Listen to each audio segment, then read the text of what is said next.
See, the one thing about it is what you have to realize in relationships is that you can't change anybody else. That's the truth. You know, a lot of people get married thinking that when I marry this person, I see their little flaws and stuff, but don't worry about it. I'll fix that. Right. And we marry people in the mode of fixing. I'm going into this thing to fix this person, and that is the worst thing in the world to do. And so after a while, the person knows it. They know, hey, you're trying to change me. And so what happens is there comes a schism in the communication. Right. It gets messed up. Good evening, everyone, and we are excited tonight. We want to welcome you to the Marriage Reloaded podcast. It's so good to see you again. Woo! I'm excited tonight. I'm excited. Me too. Yeah. So last time we were with you, we talked about communication, and so we're going to be talking about communication again, part two. Now, listen. Our whole theme is that we're going to be discussing over these several weeks is communication, intimacy, and money. Yes. These are three of the most important things in a relationship. But last time, like I said, we talked about communication, and we want to just continue on that conversation. We want to try to finish up on that tonight. Yes. So we're excited to be with you tonight. So go ahead, get you some coffee or tea or something like that. And we got ours right here.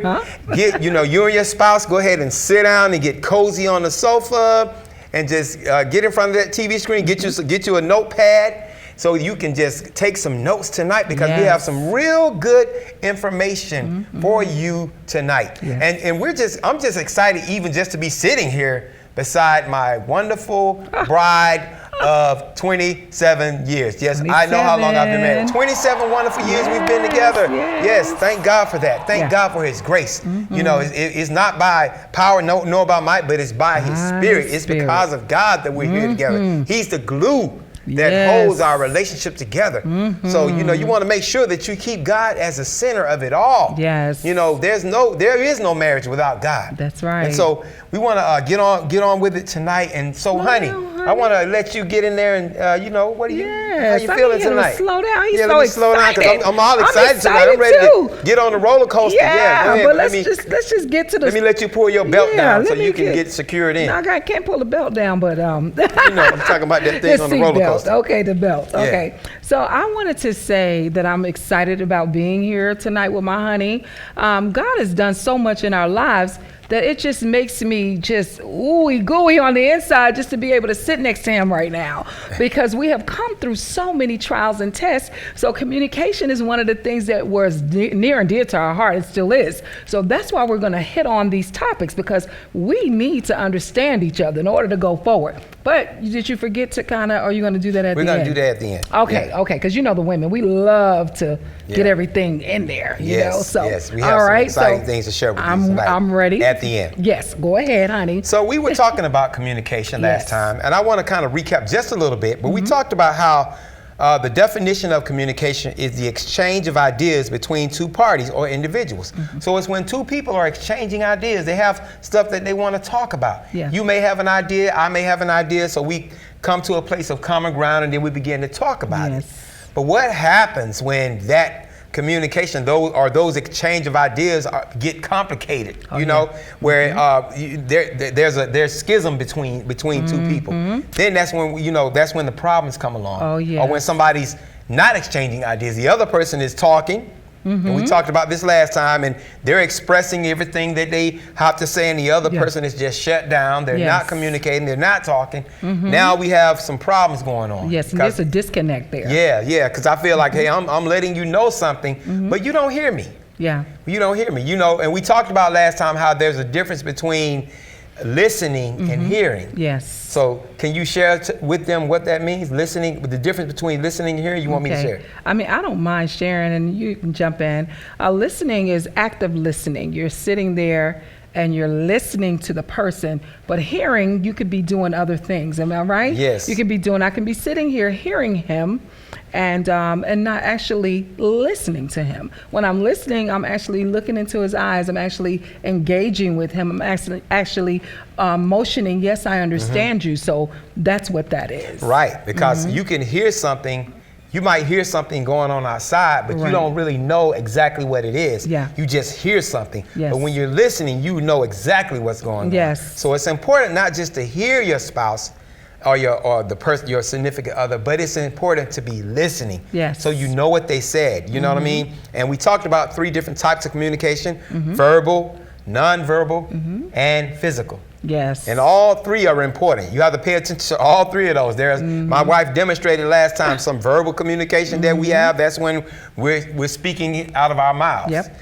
And then we talked about the nonverbal gestures, things that you just may a look that you may give a person. I can look at you a certain way. You know what I'm saying to you. Exactly. If I'm looking at you serious, you know, hey, he's telling me that he's serious right now.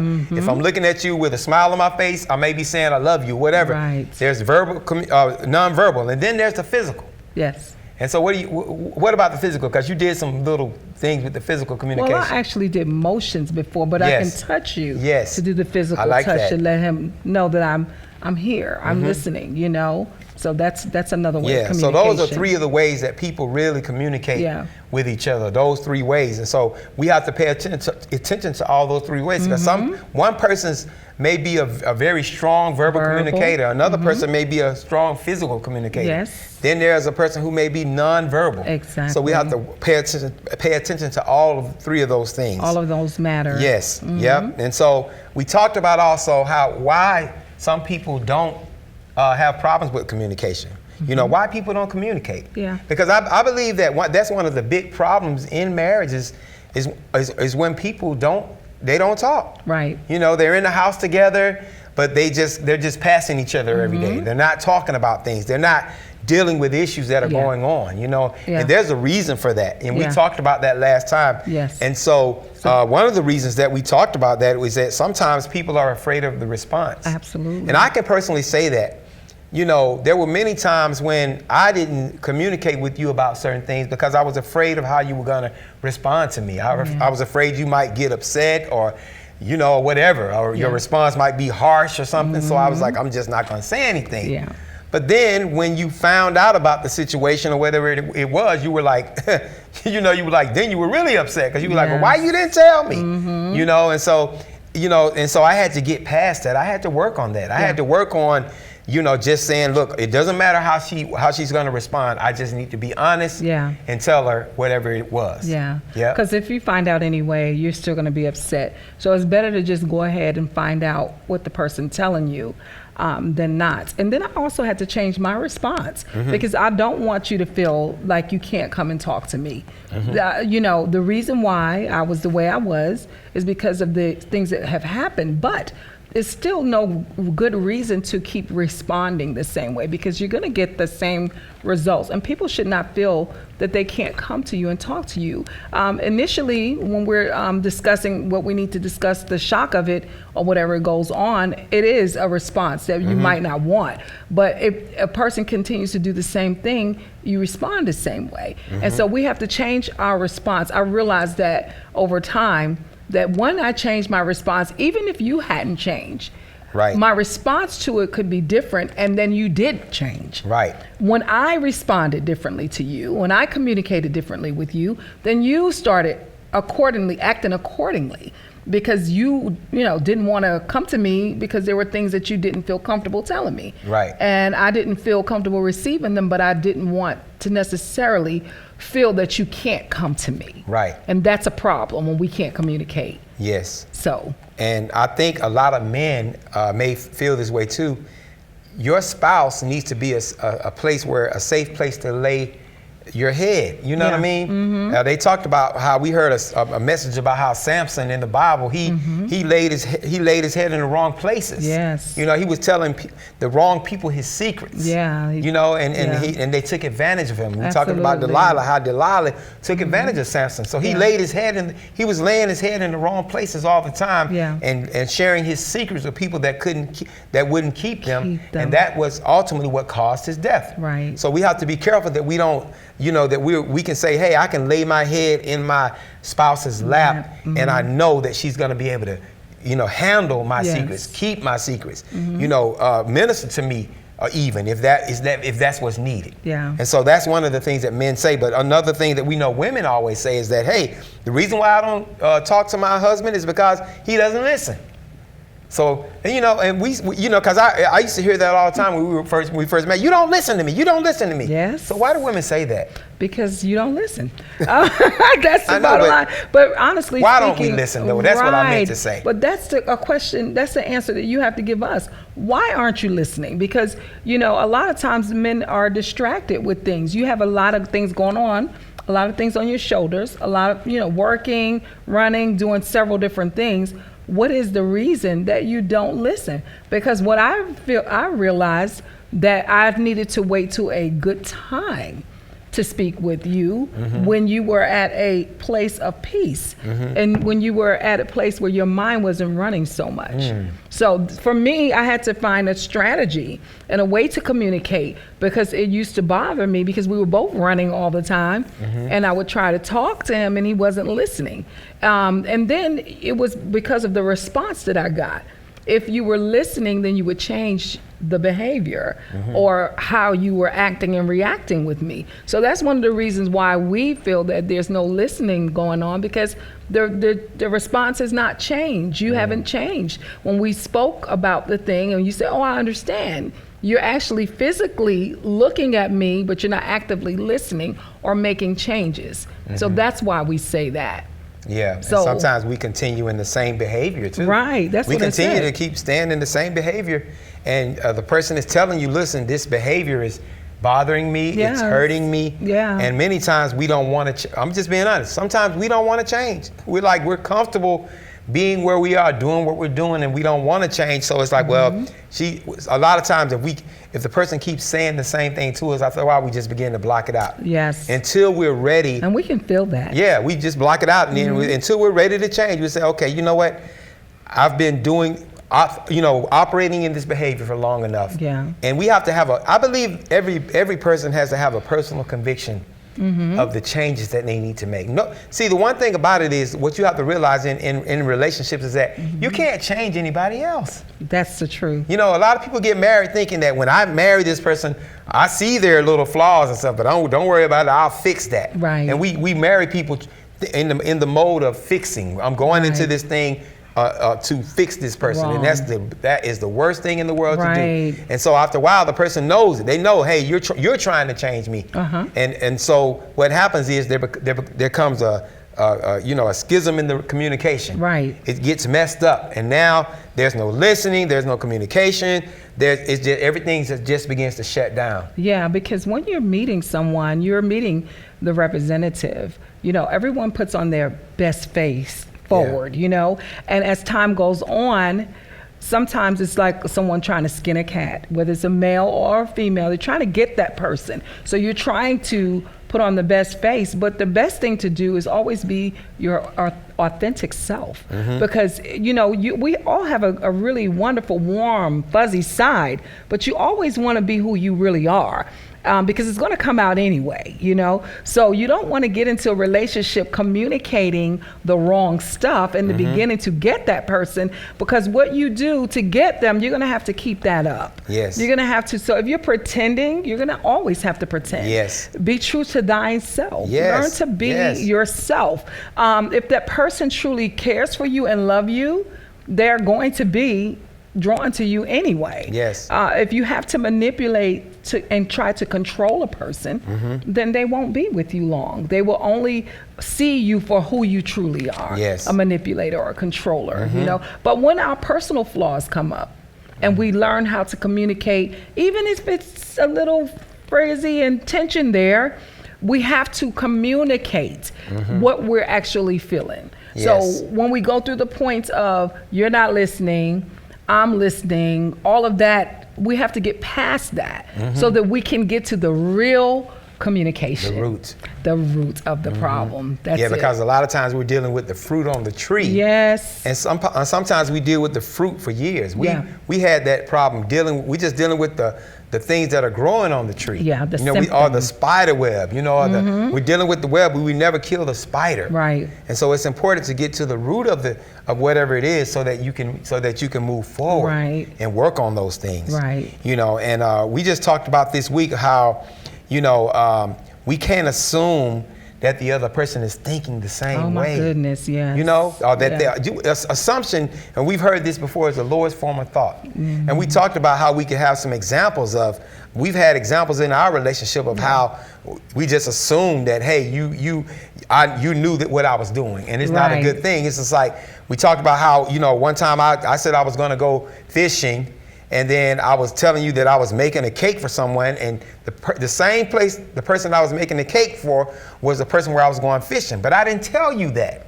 And so you were like, I went fishing that day and took the cake, and you were like, well, are you going fishing there? But I didn't communicate with you and tell you this is where I'm going to be at. And it wasn't, and see, this is not about anything with jealousy or anything like that. This was about her knowing where I'm gonna be. Yeah, because you're going if at something 5 or happened to 6 me in and they the say, morning. well, people disappear. They do. You know what I mean? And you're He's going on a well, lake. he said he was going fishing, but I don't know where he went fishing at. Right. I know he had the cake, but maybe he just dropped the cake off and went on where he went. So sometimes when people are calling and asking and trying to see where you're at, you're like, why are you calling me all the time? And you're upset because your spouse is checking on you. No, they're concerned about you. Yes.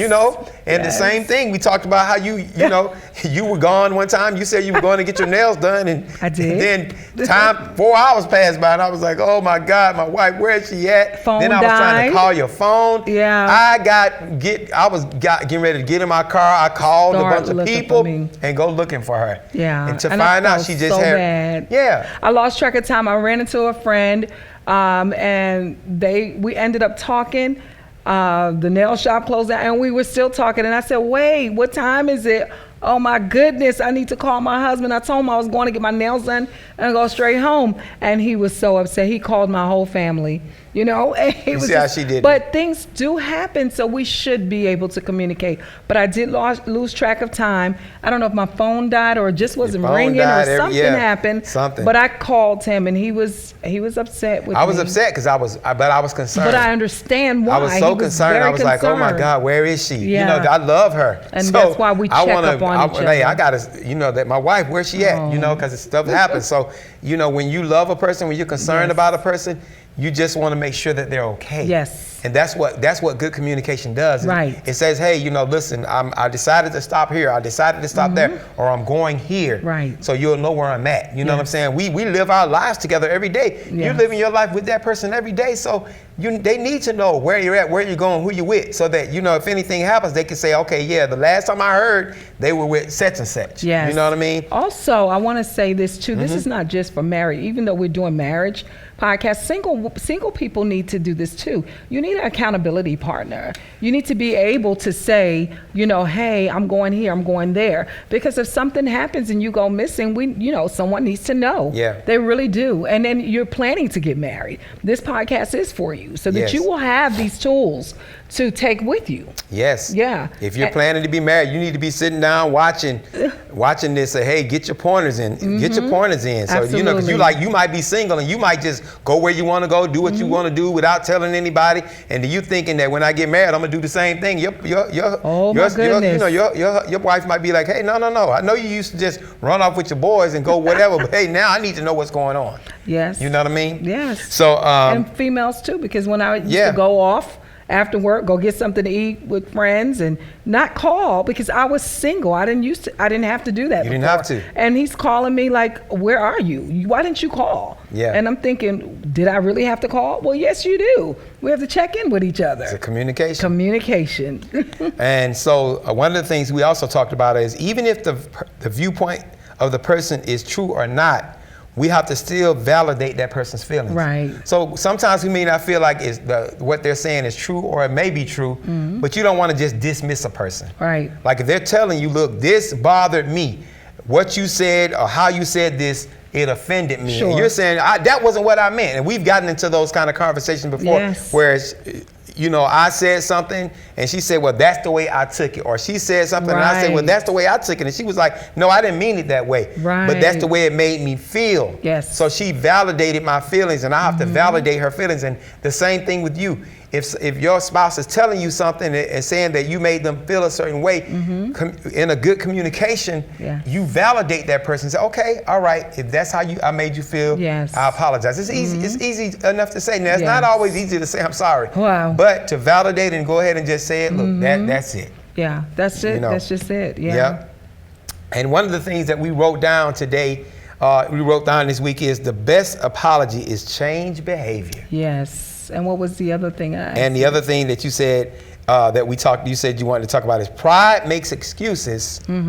Humility makes changes. Yes, we heard a wise man say that. Yes. And when you are in the wrong, it's no room for excuses. We have to humble ourselves at that point.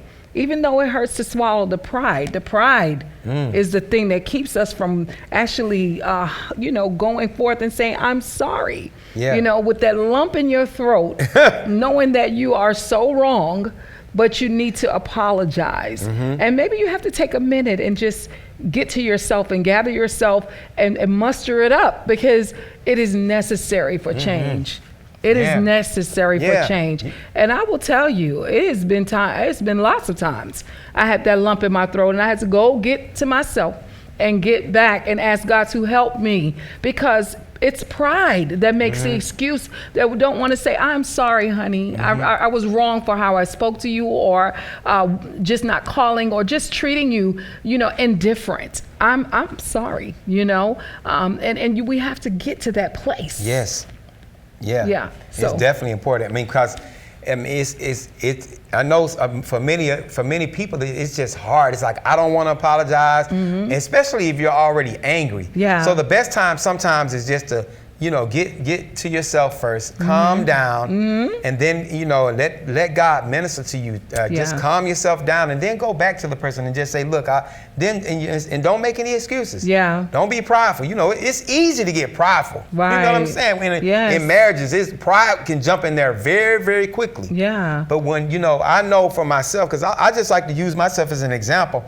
There were times when I just, I had to make changes. And communication, and we talked about this this week, communication not only is just saying something, but it's doing something. It is doing It's making the changes. It's like, I'm not going to tell you anymore what I'm going to do. I'm going to show you. Yes. And so my communication was showing her, look at the different ways that I'm going to change. Yes. Look at my actions. Yeah. And it was powerful what you said. You said, your communication can be in action. It can be in action. It is. And it speaks volumes. Yes. Sometimes people are saying stuff, but I can't hear what you're saying because your actions are telling me something totally different. Absolutely. And I was telling my husband this week, I said, communication is everything that we do.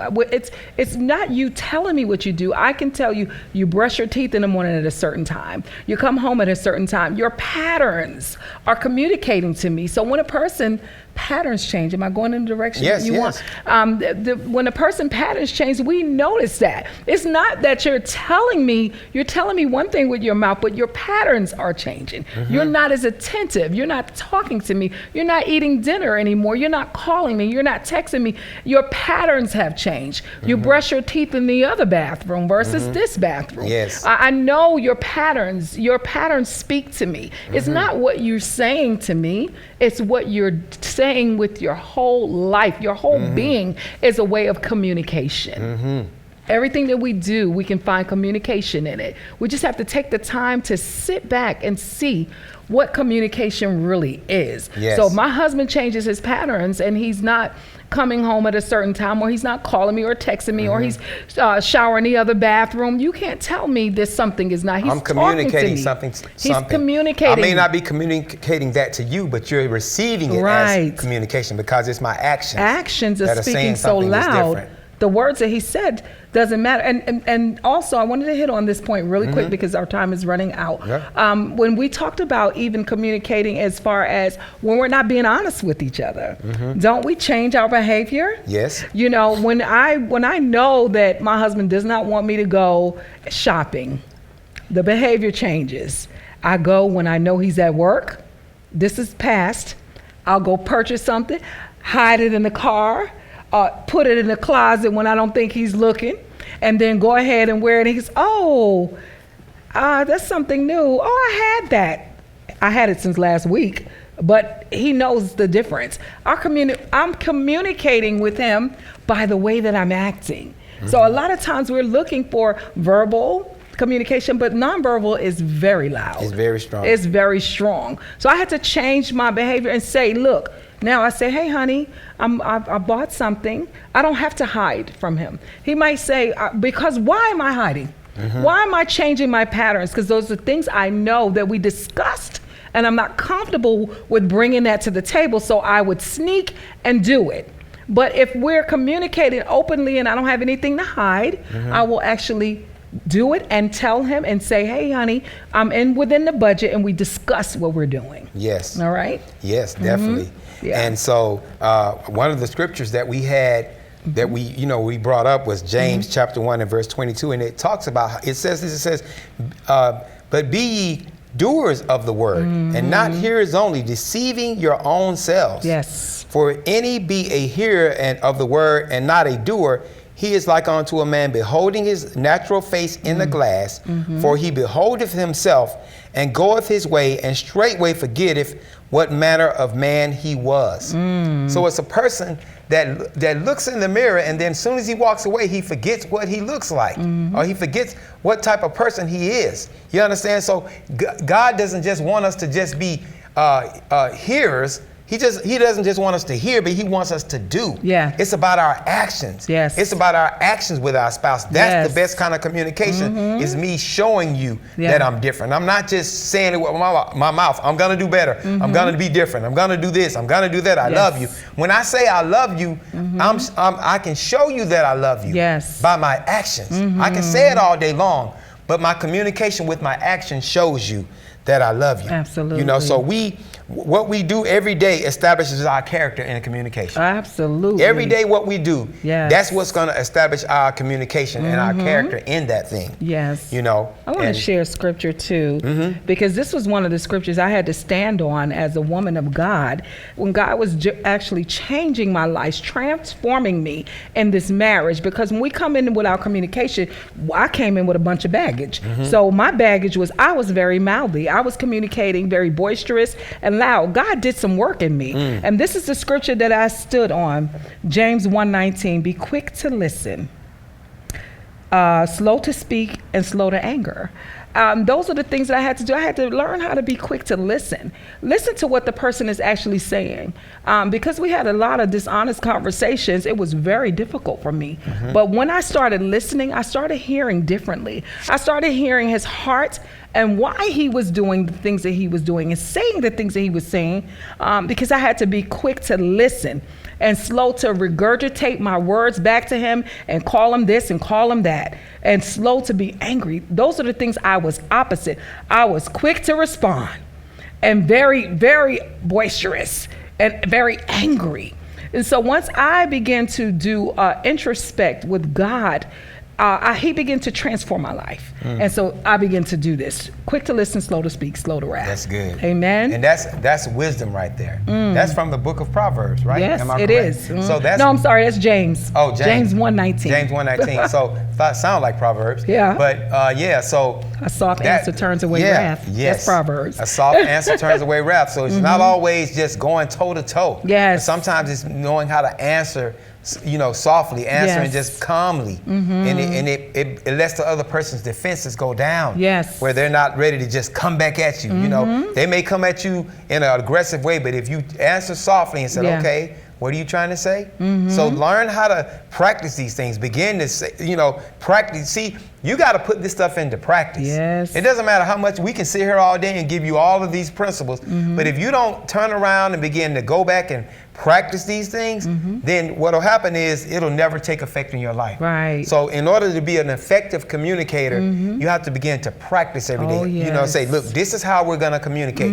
If we're being rude to one another, we're gonna just stop, and then we're gonna do a reset. Yes. So that we can really begin to communicate better. Yes. And so we just want to, man, this is so awesome, because the time just passes when we're having fun. We're having conversation with you. Yes. And so we want to just thank you for just tuning in with us tonight. And we had a little surprise that we wanted to share with you. We've had a book out since 2019. It's called Marriage Reloaded. Oh, yes. And so we wanted to show you that here.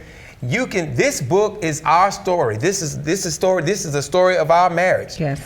It's the honeymoon, the discovery, yes, and Marriage Reloaded, which is the name of the book, Marriage Reloaded. Yes. I can promise you this is our story. If you get this book, I promise you it will change your life. It will transform your marriage. But you really have to commit to reading it. You understand? We're not just trying to sell something to you. Listen. We really want to give you something that can help you in your marriage, that can help your marriage to grow, because we have principles in here that can help you to grow. Yes. So we want to thank you for just tuning in tonight. Listen, you can get our book at you can order it on the Kingdom Rock Network at kingdomrock.org, or you can get it on our website at marriagereloadedllc.com. Yes. So we want to thank you again for joining us tonight.